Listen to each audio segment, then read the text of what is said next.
सर्वांना जय भीम। आज आपण सगळेजण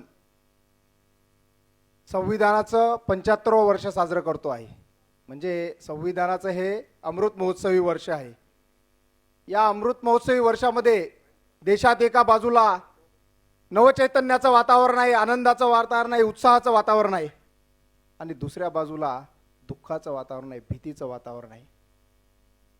कारण समाजातील काही अनिष्ट लोक संविधान बदलणार ही भीती दाखवून माझ्या समाजाला घाबरवत आहेत। आणि हे कोण लोक आहेत याचा समाचार घेण्यासाठी संविधान समिती आपल्या समोर बसलेली आहे।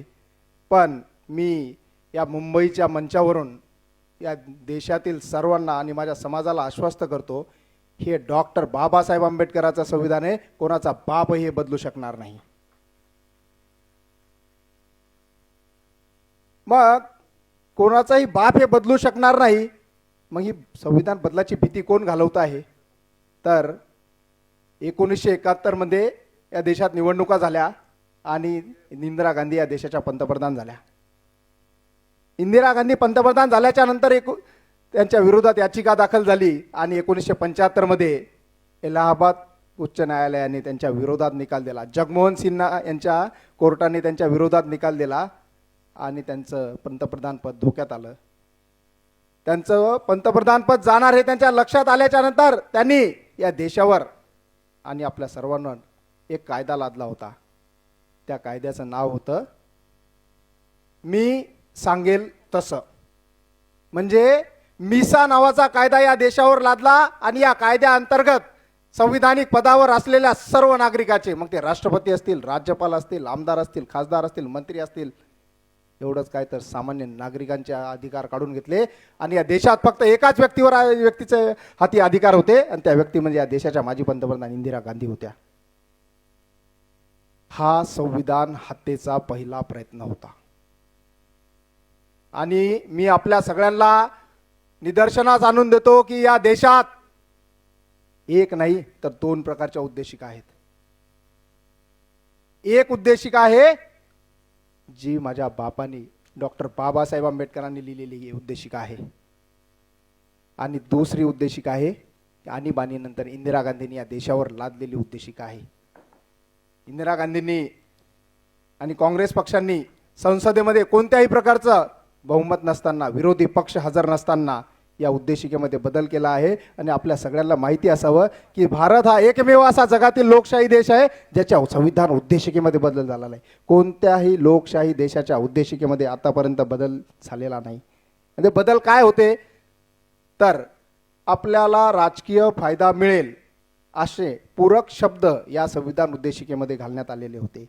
मग ते समाजवादी, धर्मनिरपेक्ष हे शब्द, ज्या धर्मनिरपेक्ष याला इंग्रजीमध्ये सेक्युलरिझम म्हणतात, हिंदीमध्ये पंथनिरपेक्ष आणि मराठीमध्ये धर्मनिरपेक्ष, अशा प्रकारचे शब्द त्यांनी या संविधान उद्देशिकेमध्ये टाकण्यात आले। आणि मला खंत आहे की मी डॉक्टर बाबासाहेब आंबेडकरांच्या उद्देशिकेचं वाचन करू शकत नाही, कारण की ते आपण आता अंमलात आणत नाही। हे आपण जे अंमलात आणतोय त्या उद्देशिकेचं वाचन करणार आहे। सर्वांनी उभं राहावं आपल्या आपल्या जागेवर आणि माझ्या पाठीमागे उद्देशिकेचं वाचन करायचं आहे।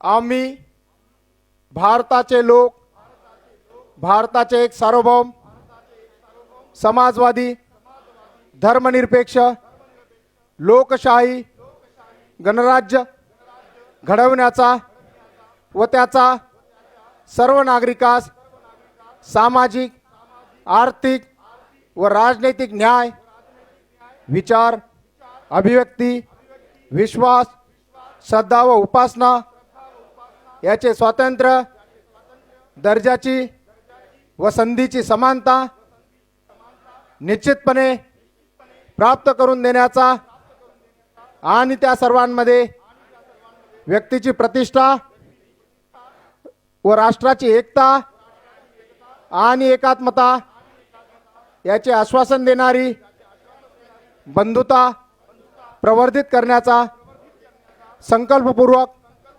निर्धार करून आमच्या संविधान सभेत आज दिनांक 26 नोव्हेंबर 1949 रोजी याद्वारे हे संविधान अंगीकृत आणि अधिनियमित करून स्वतः अर्पण करत आहोत. जय भीम.